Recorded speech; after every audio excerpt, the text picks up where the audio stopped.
Big Z Reviews. The Irishman is Martin Scorsese's newest film he's been working on for years, and it's kind of completed its limited run in theaters, and now it's hit Netflix. And I watched this 3.5 hour epic, and it is an excellent film. But it's not necessarily a film I'd ever want to see again, probably. A friend of ours is having a little trouble. Friend at the top. Back then, there was nobody in this country who didn't know who Jimmy Hoffa was. Get a gun! Get the gun out of his hand! You always charge a guy with a gun. With a knife, you run away. So you charge with a gun, with a knife, you run. Hi, Frank. Would you like to be a part of history? Yes, I would. So it stars a giant cast, but the main cast is Robert De Niro as Frank Sheeran, Al Pacino as Jimmy Hoffa, and Joe Pesci as Russell Buffalino. And this is basically about Robert De Niro.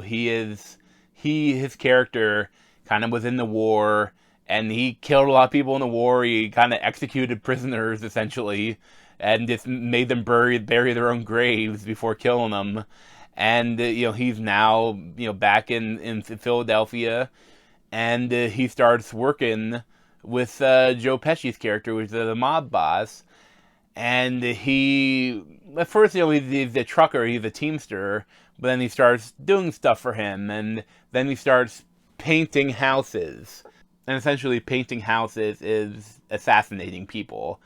And he also, because he ends up working also with Jimmy Hoffa as Al Pacino, and they become really good friends. Then that, a lot of stuff happens. So, if anyone knows about Jimmy Hoffa, this movie will tell you what actually happened to him, or at least according to Frank Sheeran.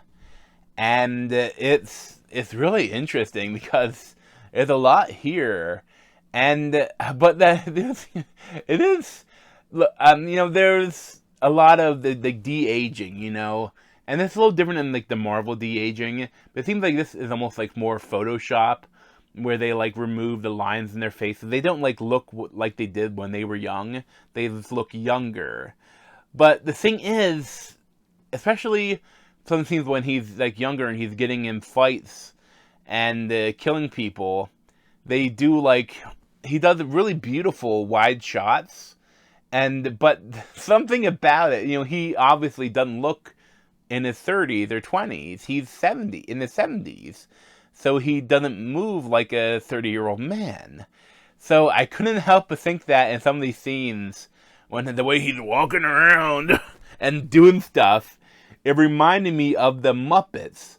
When, in the Muppet movies, and shows and stuff, at certain times they'd have them, a scene would you'd see them walking, full-bodied, and they'd have to puppeteer it differently.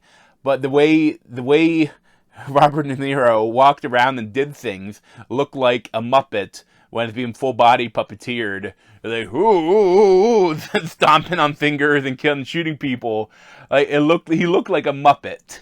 It was comical. I found it comical when I don't think it was supposed to be comical.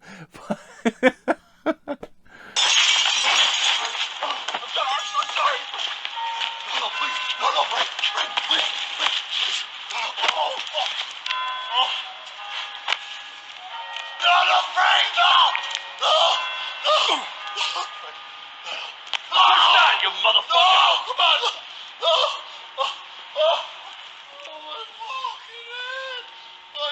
But the acting from everyone is excellent. It's a well-crafted film. The only thing, I found it it jumps around in time a lot. You have them, they're going on the trip when they're a lot older. They're going on the trip to a wedding, and some really important thing happens at the end of this trip. But then you also go back and you see his story. But then you also have bits of him when he's really old, and he's telling the story to someone. And that's the only thing I didn't really get enough of, because you only see glimpses of that. So obviously he told the story. But then at the end of the film, no spoilers, but you don't get any of that bit. You never get to that point. But like the last part you see of him, he's still not telling his story. But he did tell a story. You showed clips of it earlier. Like, but I guess they just had to end the film. They didn't want to show that part. But there's a lot here that is amazing. And I mean, I would definitely recommend it. But it is violent, and the violence is not glorified though. It's very matter of fact. It's very like bam, bam. They get killed. But it's also emotional. Sometimes it's emotional.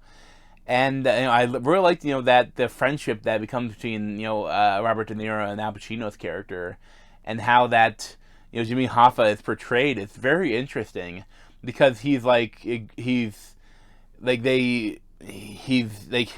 things happen where Robert De Niro tries to convince him to do something else, but he won't. And it's like a sense of dread through the film because something's gonna have to happen. And then, but it's gonna be you don't know how exactly it's going to happen, but it's really well done, and then it's an excellent film. Like it's funny. It's definitely one of the best films of the year, but it will not even crack the top 10 of my personal favorite films of the year. Like it might crack the top 20, but even that I'm not 100% sure. It's an amazing film, but it's not one of my favorites. Like, I mean, it's an excellent film. I'd probably give like an 8.75, maybe even a 9 out of 10. But there's like nothing. I said I don't think I'd ever want to see it again. I mean, I watched it in one setting, but I actually watched it about the same time, 3.5 hours, what it takes to do like when I do a dumbbell workout. So I just watched that the whole time, and so I was completely watching it, and it enthralled me. But I don't think I want to see it again. But I would recommend it, especially if you have Netflix. Even if you can't like watch it in one setting, I think it'll still work if you parse it out a bit, like a show. But I would recommend it. Thanks for watching. This guy's Play It From My Head, and this guy's from that Z over there. Thanks. This has been a Big Z movie review. Thanks for watching.